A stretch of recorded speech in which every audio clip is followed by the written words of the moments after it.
I want to commend those who recognize, and there are a few of you that I know in this room, who remember that I wear red.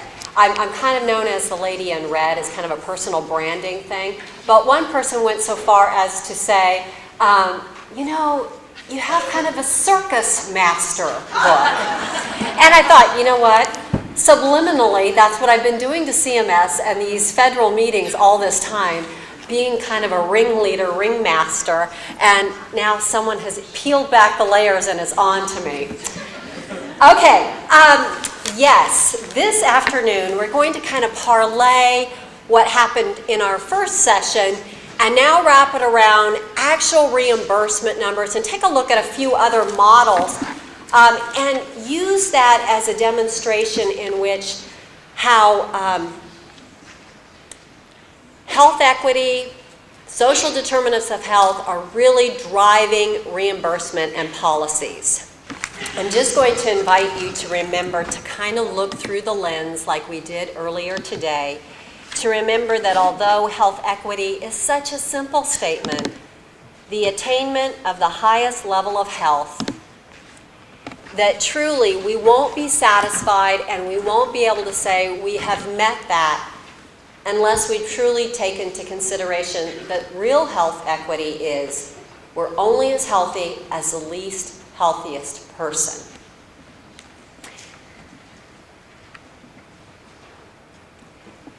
So let's take a look at how the scope of reimbursements fit within policy. And know that of all the chronic diseases that are impacting policy today, it is diabetes. So we're going to recap a little bit on the diabetes disparities details, take a look at another snapshot as another reminder, statistics and the social determinants of health, the healthcare knowns and unknown drivers, maximizing reimbursement models based on policy, and then of course a toolkit of takeaways that you can use as a resource guide. So again, those are very fast facts that each of us has really tried to bring to the surface to say that that is how important each of your work is.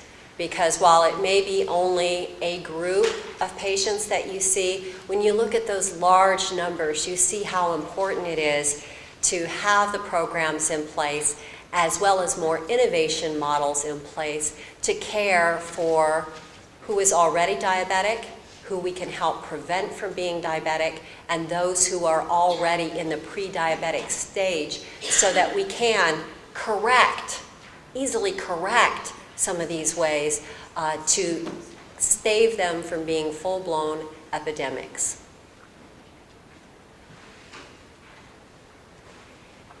I think the bottom line, the CDC reports that people with prediabetes who take part in structured lifestyle change programs can cut the risk of developing type 2 diabetes by as much as 58%. So that's why these structured programs are so important. And to the good doctor who raised to our attention about doing the due diligence of just some of the things that seem like common sense, but remember, common sense is not common practice.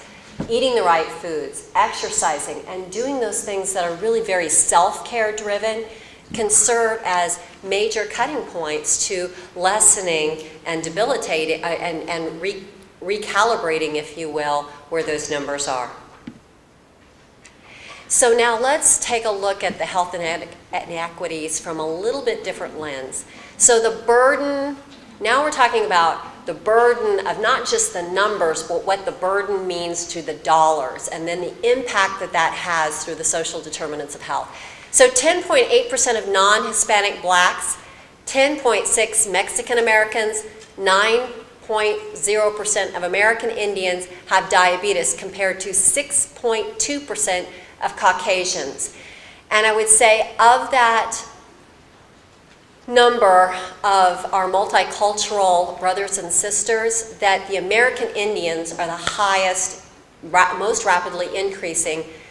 But the thing is that they're in a race because the Hispanic population is rapidly growing as well in diabetes. Additionally, many more minorities have higher rates, but they also have greater propensities for the complications of death, as well as other side effects, which increase not only in the overall cost of care, but oftentimes hospitalizations and more medications. And that's more than 50% of the total population. African Americans are from 1.4 to 2.2 times more likely to have diabetes than Caucasians. Hispanic Americans have a higher prevalence of diabetes than non-Hispanic, with the highest rates of type 2 among Puerto Ricans, Hispanics, and those living in the Southwest, as well as in the lowest rate among Cubans.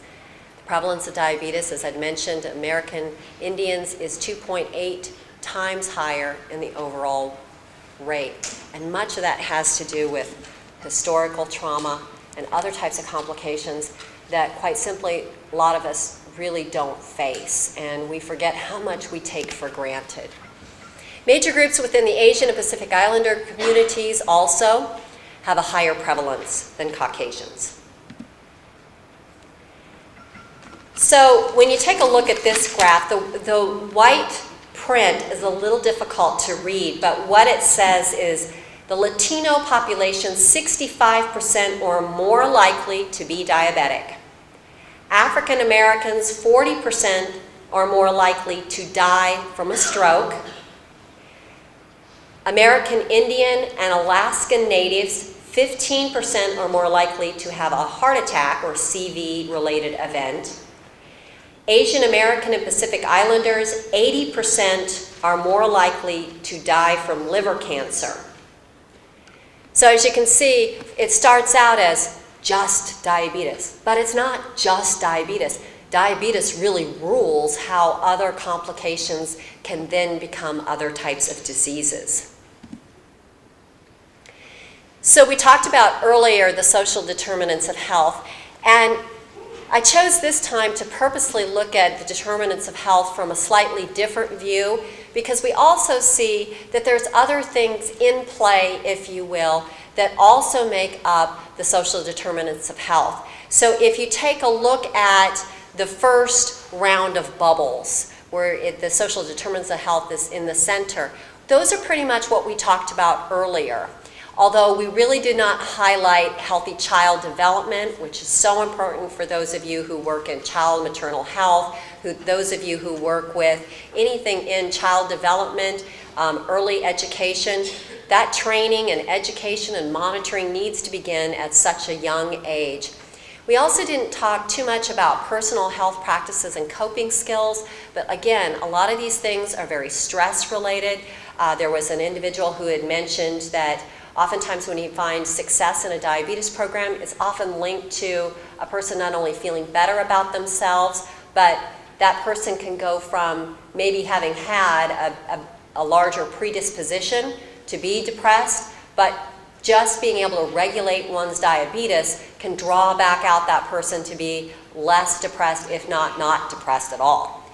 And then the biology and genetics, again, play huge factors, but the physical environments. And we often think about, it's not just about feng shui and colors and things that we may think from lofty. It's the very basics of having food, shelter, water, security of each of those plays a tremendous impact. And for those who have been impacted by the hurricanes, by the fires, and other types of storms of life, those play a tremendous role in the overall consideration of one's health.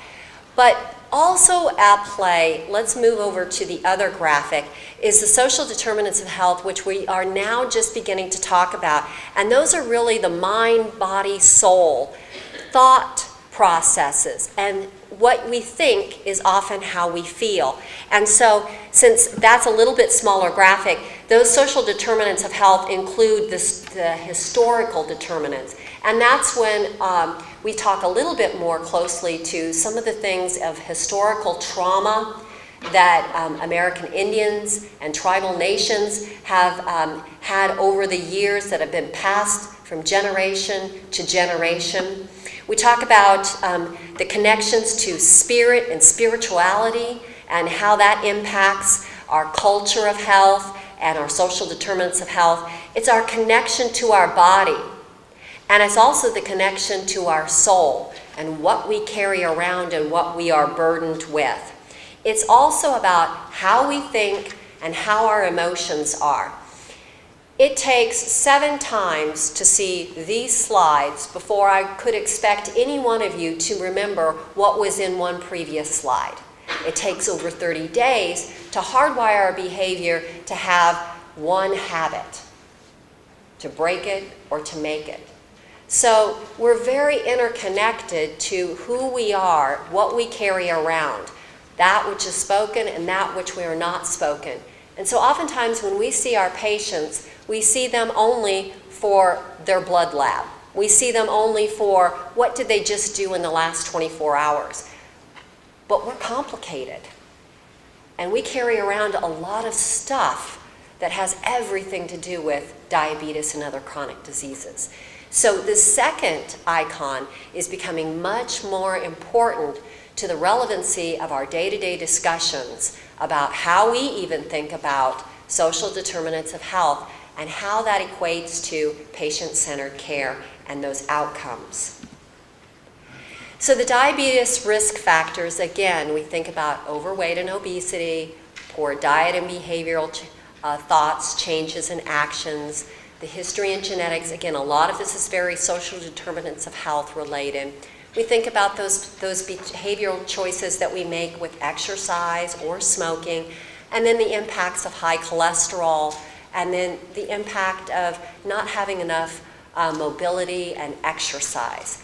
And you know, you think about the fact that now we intentionally park closer so that out of time we can be closer to getting to the gym, to be burning our calories, when over a few years ago there was no need to be tied to an app like a Fitbit or an Apple Watch, because people just lived very differently. And now we try to squeeze so much more into our time, to squeeze so much more out of our time, when we're not necessarily being more productive. But these types of reimbursements and policies and models that exist are helping us to shift the paradigm so that we get more into a sense of balance.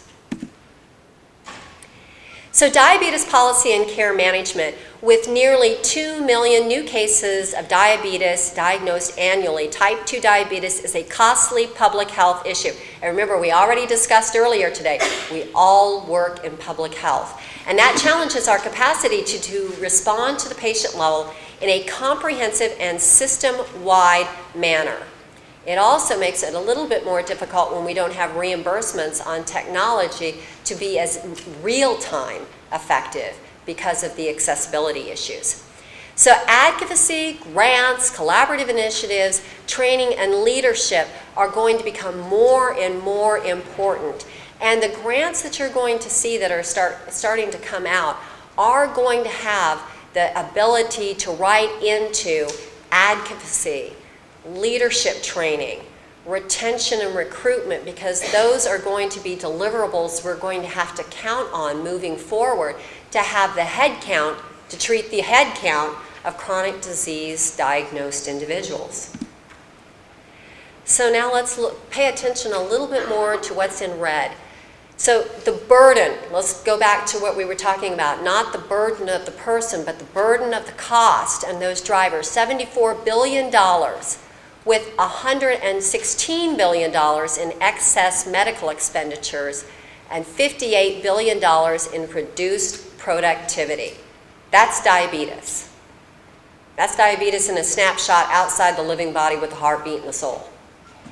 $1 in $5 we had already mentioned is the cost of care to manage diabetes. And then from the slide previously from this morning, 1 in every 3 Medicare dollars to actually treat the Medicare beneficiary. Average medical expenses for patients with diabetes are nearly twice as high as those who do not have diabetes. And as type 2 diabetes approaches in an epidemic level in our country, its increase is typically attributed to biologic characteristics and behavioral influences. So a little bit of genetics, a little bit how we live. So let's look at the multi-factor. The biologic factors, and we talked about those earlier when I was talking about my genetics and the genetic predispositions for the conditions of those treatments. What we have in our genes tells us so much. But oftentimes when we're treating one disease, we forget we're only treating one disease. Our organs are all tied to so many different things. And of course the brain is considered the second stomach. And so we're seeing a lot more relationship between the stomach and the brain. For instance, for many years, Parkinson's disease was described as something of, well, it's neurological.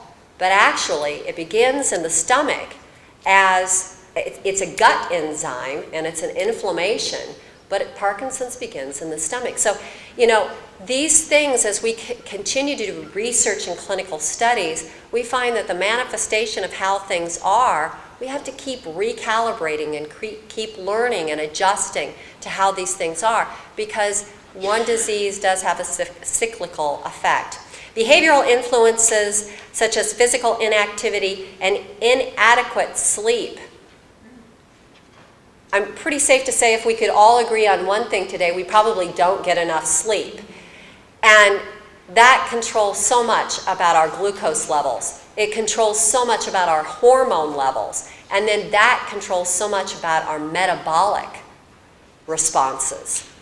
Type 2 diabetes and obesity is a multifactorial relationship, which if it's controlled and managed, it can help prevent the complications of those. And type 2 diabetes is also associated with hypertension, cardiovascular disease, stroke, kidney failure, and blindness, further intensifying our healthcare utilization and associated expenditures. Again, the multi-factor we've already pointed out, the 1 in 3 and the 1 in 5. What we did not discuss earlier this morning is in your far right-hand upper corner, $322 billion a year it costs for diabetes. That's the GDP of several countries. Imagine what we could be doing with that money. And imagine how powerful that would be if we could achieve health equity for everyone and we could use that money for something so much better for today and future generations. So maps help gauge policy, and policy helps gauge reimbursements. So let's take a quick look at some of these maps and what the impact has been. So on the far left, that was 2007 in the blue. It says age-adjusted percent of adults 20 years old with diabetes. There is a lot of light shades in the areas in which we live. Again, in the south, and into the Ohio Valley, Appalachian area, that which we saw on the chronic disease map earlier with the high intensity red, there's high intensity blue. So there were a lot of things that were manifesting already a long time ago. But now let's move over then to the purple map. Now this is not diabetic, this one is a gauge of strokes. This is 2013 to 2015, adults ages 35 plus by county. And you're starting to see, the one thing all maps have in common, the darker the shade, the more dangerous the sign. So, or the higher the prevalency and diagnosis. So again, we see a little bit of the deep purple, but not as much. And again, in those same areas that we identified in the South Ohio Valley, Appalachian area, a little bit more intensified in that. Let's talk about obesity. So we see, again, much like the previous one that was in blue, 1990, we had about 10%, 10 to 14% identified in obesity in Iowa, and the same in Nebraska, but really kind of this, almost the same. Kansas, that particular time frame did not establish any data, but really from a mink standpoint, a MINC regional standpoint, about the same. But now let's take a snapshot then 10 years, so a decade later, we're seeing that suddenly obesity is at 20 to 24%, pretty much the same again in the MINC states. Now let's go a decade later, 2010. Somehow we have managed to creep our way up to 25 to 29%, edging out now above the 30%. There is nothing really higher than that other than to say an epidemic is an epidemic. Now, if we look at the map then to your right, the one with the green and the red, that's obesity from the CDC estimates per county. So it's like thinking about it, visualizing it in a little different way. And by the way, Iowa is the 17th healthiest state in the nation, and Nebraska is number 11. So, you know, comparatively, living in agriculture states, that's actually pretty good. But they're also just looking at overall health. They're not really peeling back the onion. They're just taking a look at how do you live your life. They're asking very surface level versus really getting down to the bare nuts and bones, or the genetics and all of the other drivers that would impact true results. So now let's move on to the next section. This is a good way to think about healthcare policy because nothing is easy, much like the man trying to merely put toothpaste on his toothbrush. He couldn't just squeeze it. It has to come through all other types of contraptions. And that's where we're really at. We're the toothpaste in the tube right now being squeezed, and we're being forced to take a look at things much differently. And some force is good because force causes us to think differently, to hardwire our thoughts differently, and to also reflect differently. They also are helping us to transform, whether we like it or not, to be in a much more transformative era of the known and unknown. So basically what I'm trying to say, get comfortable with being uncomfortable.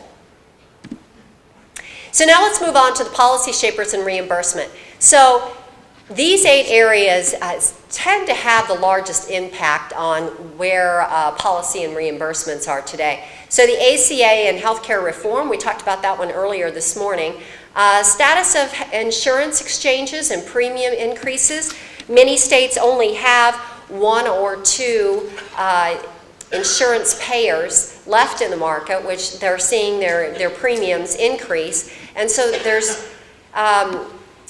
not as much flexibility as there was. Should there be more over the, more of the blurred lines, if you will, there might be more opportunity. In everything there are pros and cons, but for now that is a variable of not knowing that causes great, certainly, uncertainty. Moving from a fee for service for fee for value. This is a shift that some have had to try to do yesterday. There are some still holding on to the physician fee schedule, but that is going to evaporate, and even in rural areas, that's going to begin to change, which is where you're seeing the ACOs and different payment mechanisms that we're going to talk about are beginning to shift how physicians are being paid and incentivized. New models of reimbursement, some of that is your chronic care management, those are the ACOs. The administrative, Congress, and funding cuts, Medicare and Medicaid numbers, pharmaceutical companies, insurance, a lot of that is regulatory, and then of course the economy. Opioid and hepatitis C, public health. Public health is one of the big drivers that could be one. These were not put in level of importance, but public health is a huge driver. Rural hospital closures, there's been nearly 100 that have closed in the last 3 years. Over 50% are in the red in terms of operational margins, so we need to really take care of our rural partners, recognizing we still have over 70 million people who live in rural America. Issues of workforce and retention, we talked about those numbers of shortages for nurses and for primary care physicians. comprehensive services for chronically ill patients, social determinants of health, and of course, innovation. Triple and quadruple aim, population health, culture of health. These, again, are things that we talked about earlier today, but take about 7 times of taking a look and just really kind of re-hardwiring how we think about things and how things come to be. One thing we didn't cover is really to take a look at how dire things are when we take a look at future physician shortages. So 39.8% of physicians for every 100,000 people compared to 53.3 physicians per every 100,000 in urban. And when you talk about distance, and they have to have outreach or satellite clinics where telehealth does not always provide a sustainable reimbursement or any reimbursement, you're asking your rural primary care physicians to do double the work for less money. There are 30 generalist dentists per 100,000 residents in urban areas versus 22 per 100,000 in rural areas. Dentistry is another area that we need so many more people to be working in. The oral, the mouth, is a pathway of many diseases. And so we're going to be giving more focus to reimbursements and including dentists as part of general primary care. There are some critical access hospitals that do have dentists already there because they recognize that that is a part of comprehensive care services. We have an increased elderly population that is very much so in our rural communities, more chronic diseases that people have diagnosed. To that, on average, an elderly person who's been diagnosed with at least 2 chronic diseases is on the average. This is nationwide. This is pulling in all the red from the South Appalachia areas. Anywhere between 16 and 42 medications. Can you imagine taking that per day?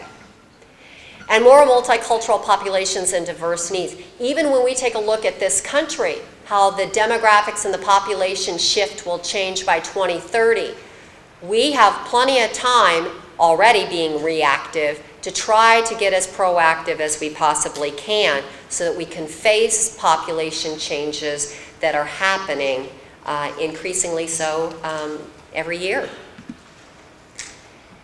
So now let's talk about some of the Federal Register CMS Final Rules that just came out. So let's talk about the Medicare Diabetes Prevention Program, the MDPP. On November 2nd of 2017, the 2018 Physician Fee Schedule, known as the PFS Final Rule, came out. So I'm going to give you some of the highlights. They seem very detailed, but I know a lot of it's very instrumental to your work. Overall, its purpose was to gain access to evidence-based diabetes prevention services to lower the rate of type 2.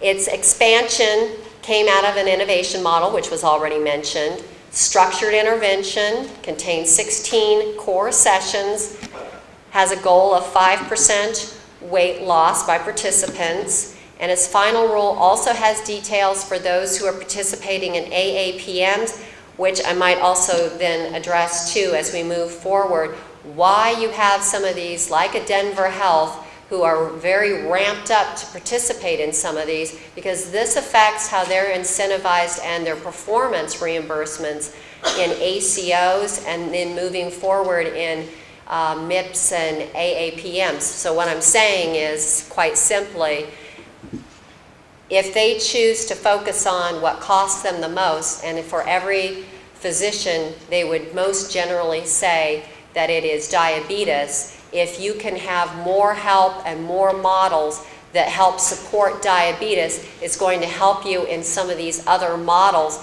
that you're also being incentivized in. So one can satisfy 10. Final rule also, as we mentioned with the alternative payment models, the reason why they're being incentivized is that AAPMs are at a higher risk, if not full risk, and so they receive a higher reimbursement and payment bonus for participating in some of these models. There are going to be more demonstration project models coming out that the CMMI is going to support, and those are going to be 2019 to 2024.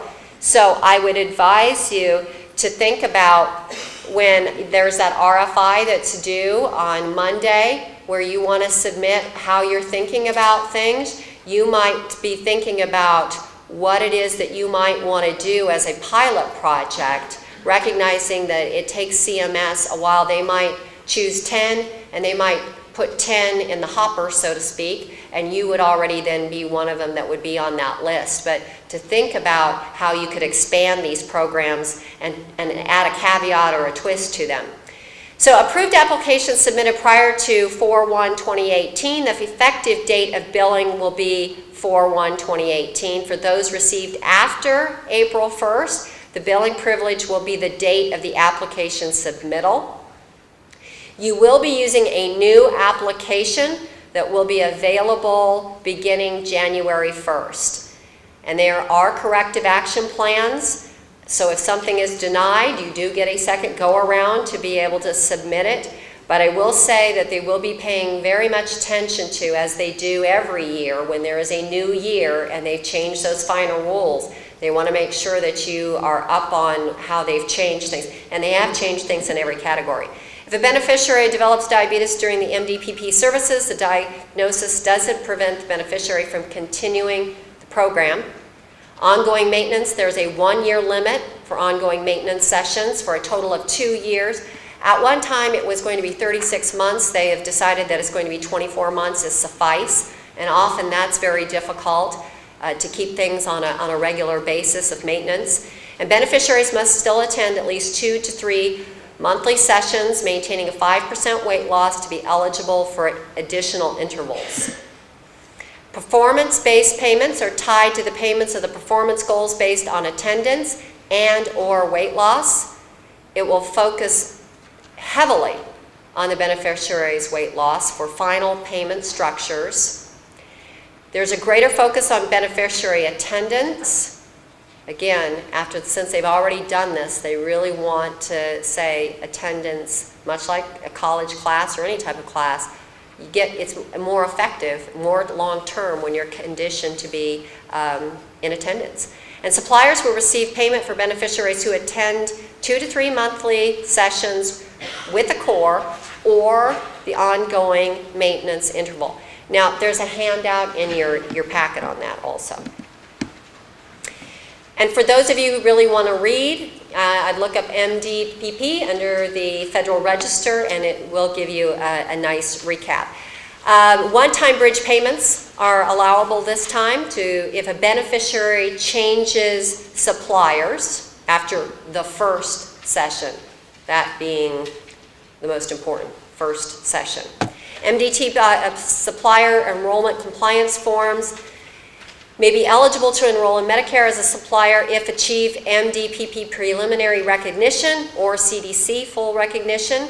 CMS will screen new suppliers at a categorical risk. If they finalize the MDPP suppliers, revalidating enrollment will be screened at a moderate categorical list. And if you're revalidating, you don't have to go through the same rigorous process, and you will do that every 5 years. You can provide in-kind engagement incentives, such as a gym membership or something else that has very much a healthy eating, healthy living component to it. You can provide limited number of makeup virtual sessions.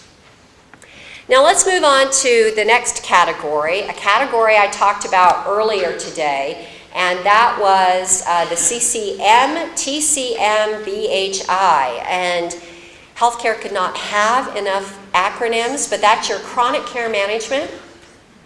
It is your total care management. It is your complex collaborative care model.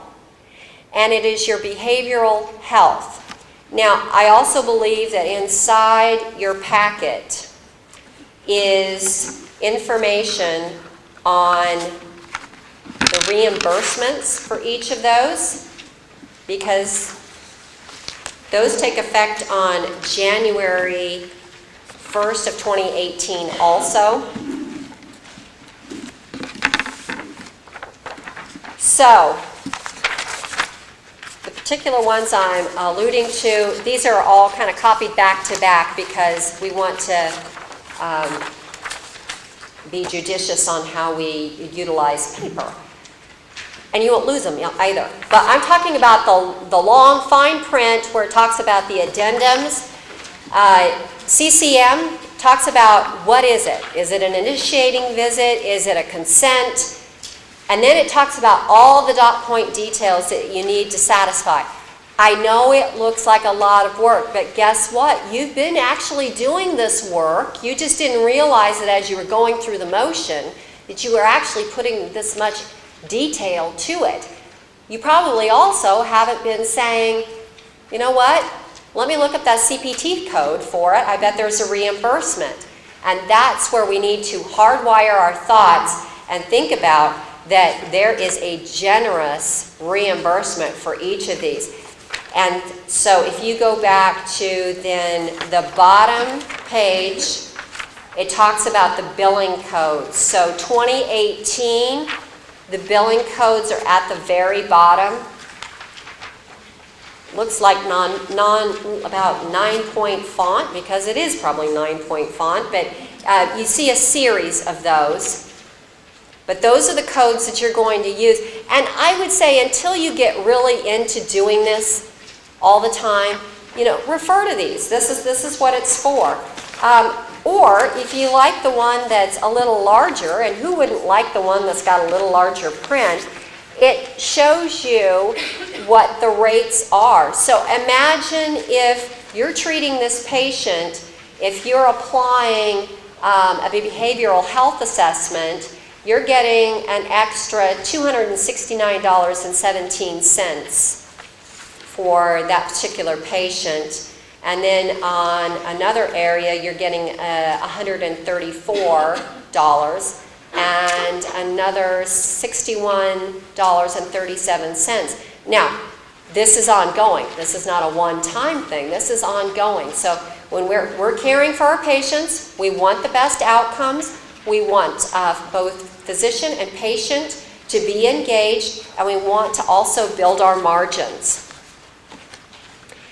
So I believe that these slides are going to be available, but I would recommend that, I'm going to recommend that all these slides were worthy of having a picture taken of them, but there are some that are a little bit more than others. So if you work in a rural health clinic or an FQHC, I would take a snapshot picture of that because I think that correlates well with the handout. All right. And that is, we've already talked about the handout. And those are your codes. Now let's talk about telehealth as it relates to the diabetes programs. Also, November 3rd, CMS declined payment to cover virtual coaching platforms in the MDPP, saying that mHealth, and mHealth is merely using your phone, so it's an application. There's lots of healthy applications that you can download. That and telehealth did not present a reliable enough security, reliability in information, or the accessibility that equated to being able to have that person closer in their proximity. And somehow CMS equated that having one closer translates a message more effectively. For our rural patients, older patients, telehealth is that barrier that makes all the difference. It eliminates that. And so, again, when we talk about that RFI opportunity or any opportunity where CMS is looking for feedback, let them know. Because if you don't let them know, it's much like Congress when they have money. For National Health Services Corps, for dentists and primary care, as an example. If we don't spend that money, it sends a message to Congress that one, we don't need it, and two, we're satisfied with what little we get. Same thing with this. If you don't let CMS know that this does not allow us to get to where we need to be, and they keep putting out more rules and regulations. We've got to find ways to close that gap and make it easier in the delivery of care. So all the more important for you to let them know how that affects you and impacts your overall care. And then rural health clinics and FQHCs are not authorized to serve as distance sites for telehealth for CCM or BHI. That is under review. That could change in 2018. And you must remember, final is only final for as long as CMS decides to move the distance a little bit more, and then it becomes final. But they use the year end as a final, and it will stay like that for at least the next 6 months. And then possible 28 innovation models as it relates to the two aforementioned dot points. So all the more reason why to communicate to CMS your needs. All right, let's move into a very dry area. This is an area that may not affect all of you today, but it's something for you to keep on the horizon in the future. I already told you that you all work in public health, you all work in population health, and you certainly all work in healthcare.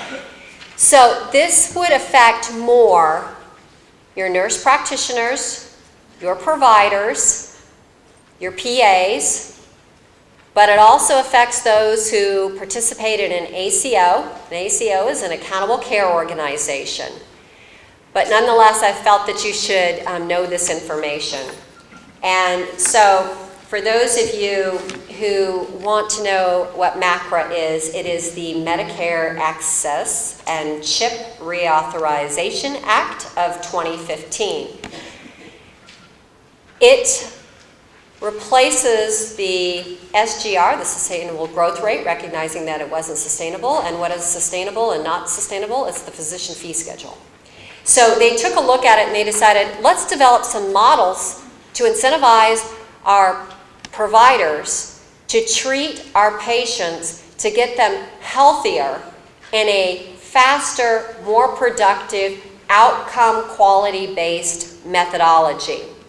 So it repeals, as I mentioned, the SGR. There are 2 tracks. One of them is called MIPS, and the other one is called AAPMS. Now, alternative advanced payment plans are not something that as many would be participating in, but if they've been a member of an ACO, which is called a next gen, so let's use Denver Health as an example, since it was brought up before. Denver Health was originally a pioneer model, one of the first, and along the way, they saw such good results that they graduated to the highest level. They recognized that they had a high level of diabetes patients. It was, how do you get your patients healthier, better, faster, smarter? Strategically, it made sense for them to optimize the MDPP program and everything that was in it to help their patients get healthier in their diabetes managed program. That definitely will help them in the reporting mechanism as it relates to the MIPS and the scoring. It also consolidates 3 existing quality programs that maybe some of you have heard about. The PQRS, which is your quality reporting, your value-based modifier, which is your VBMP, and meaningful use. Meaningful use is your electronic medical records. Plus it adds a new performance category, which is called your IA, and it takes it into a single system called MIPS. So you have 4 categories that I just mentioned. Now, you have to remember that when you report to CMS on some of these things, like in an ACO or a lot of these newer models of where we're going, you're always going to be in rears. So you're going to be much like when you file income tax. You're going to hurry up and wait for that rebate. This is the same thing. You're going to submit your claims data this year. That's all you needed to do. And then moving into January 1st, 2018, you need to start identifying programs and activities that best support the type of patients that you have so that you can have an increased score amount. So quality in 2019 is 60%, and then it moves to 50%, and then 30%. Cost, 0. What does that mean? That means that, for instance, if you wanted to get everybody with a genetic test, it wouldn't count against you. There wouldn't be any cost that would be taken out of the amount of money that CMS gives you to manage your total population of care that you have either in an ACO or you have within your practice. And then that changes to 10 and 30%. Your ACI, 25, 25, 25. And then your IA is 15 all the way. So 2019, you have the opportunity to either receive a penalty where you actually have to pay CMS for what you didn't do and you had plenty of time to get ready for, or you'll be incentivized 4%. Now, this is different than if you're an ACO. You can apply this toward an ACO, but an ACO has its own incentive and benchmarking. 2020, up or down 5%, 2021, 7%, 2022 and beyond, 9%. What are they doing? Squeezing like the toothpaste to get you to think about that you are now moving in for a value-based, no longer fee-based. And you're paid to keep people healthy, not paid to keep them sick. And that's what we did for so long was, make them sick. And now we're really getting to the preventive mode, and so we're having to catch up 20, 30 years. Your quality, there's at least, so the highlights on this, 6 quality measures. And there's some incentives. Rule is 3. Providers can score 3 to 10 points per quality measure.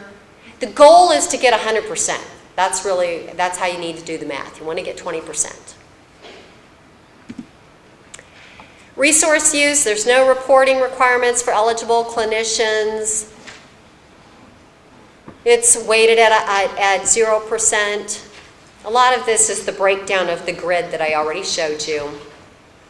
Then your ACI, your Advancing Care Information, replaces what used to be meaningful use. Remember when you used to get all of that great incentive on that? Well, this is now to replace that and gives you some incentives through this. It's embedded or buried within that.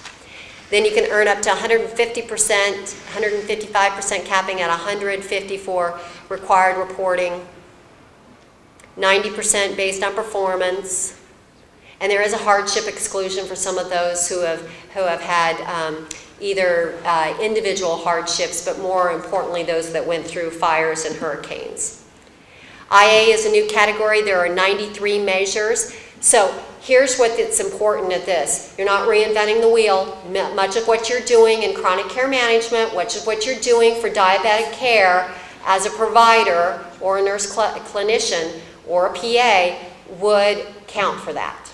So you're not doing extra. You just need to take a look at where am I satisfying everything and take advantage of it.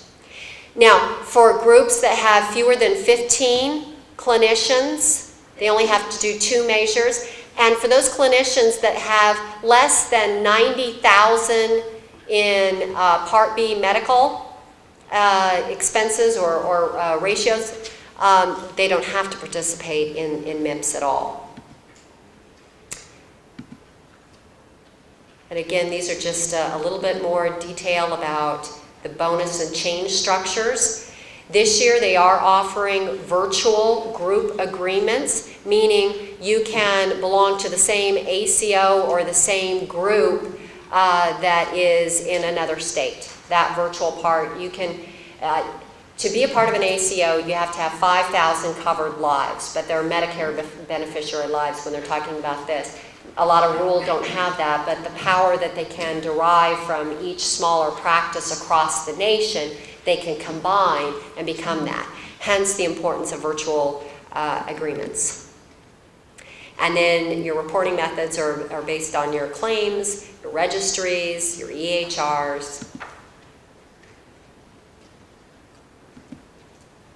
And of course, everything is more burdensome if you don't have an EHR and they're trying to condition you to get an EHR where no longer things would be paper. And so that's why they're also wanting to increase incentives. So I'd already explained how you're going to be paid and how those Medicare Part B adjustments are at 4%. And they'll increase to 9%. Or if you don't participate, you could receive a -4 up to a -9 moving forward. So if you choose to be non-compliant, unfortunately, CMS notes that there would be a penalty to pay to them, and they're just trying to get you readied in thinking how you can be incentivized. So we talked about some of the exemptions. So for rural providers, if they have fewer than 100 Medicare patients, and now if they have less than 30,000 less in Part B charges, they do not have to participate. FQHCs and rural health clinics right now are exempt, meaning you do not have to participate. But moving forward, there's plenty of opportunity to be incentivized through that. And who gets the patient? The primary care patient who sees the patient the most is the one that gets the attribution of that particular patient in the model. They have a pick your pace. So test this year was just submitting claims. You can do partial and full. You can be a part of what I had mentioned was an advanced PM, APM. And then I had already mentioned the penalty. And then for this year, you didn't have to register either way. So there's going to be more and more focus on risk stratification and data analytics. And there's only 1,000 companies out there that specialize in that because they recognize how you care and demonstrate the care of your population health, that there's room for that. So diabetic care is the greatest driver on that. And then I'd already mentioned how telehealth, how those platforms will be covered and not covered. So these are unprecedented times. We're at a healthcare crossroad. Your work in diabetes will make a world of difference. And I know, we're coming up on World Diabetes Day, Recognition Day. We all know someone who has diabetes, who lives with diabetes. So diabetes is either self or one person away. That's how close the circle is. Then here's your toolkit of information. I think this is a great one to take a picture of or get accessibility to. There are probably on that page, probably at least 500 different models that you could optimize, and or some tips, and or some new grants that are out. And then I want to remind you to keep calm, start collaborating, and I know here in Iowa you do a lot of that anyway, and thank you for being great healthcare leaders. And thank you for the opportunity to spend time with you.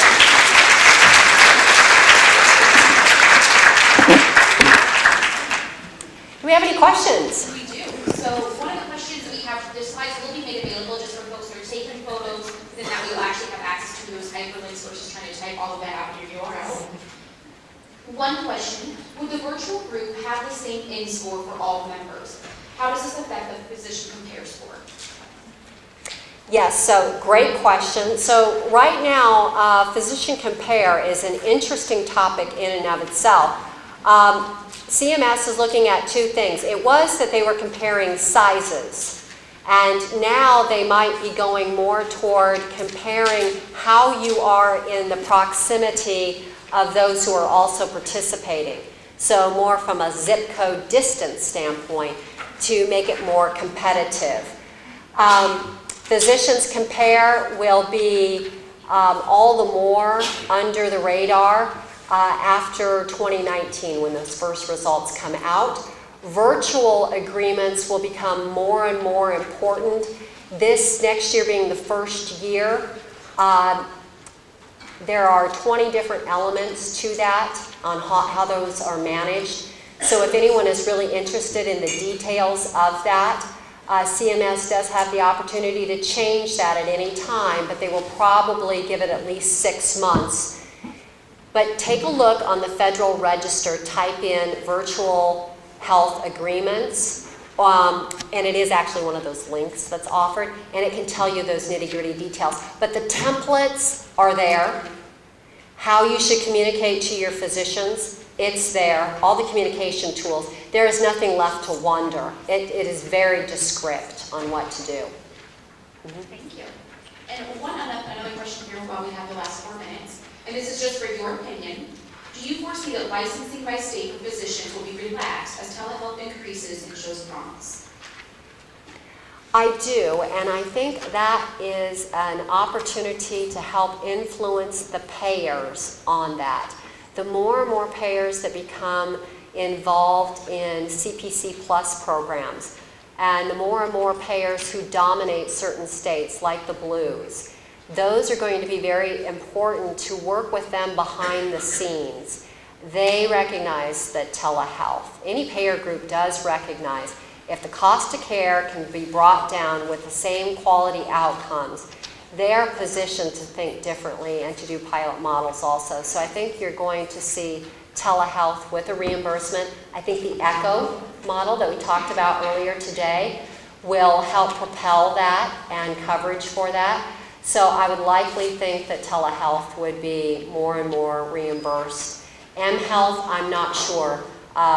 There's not enough HIPAA, PHI security yet on some of those. Thank you very much, and please join me in thanking Dr. Ali-Dinar.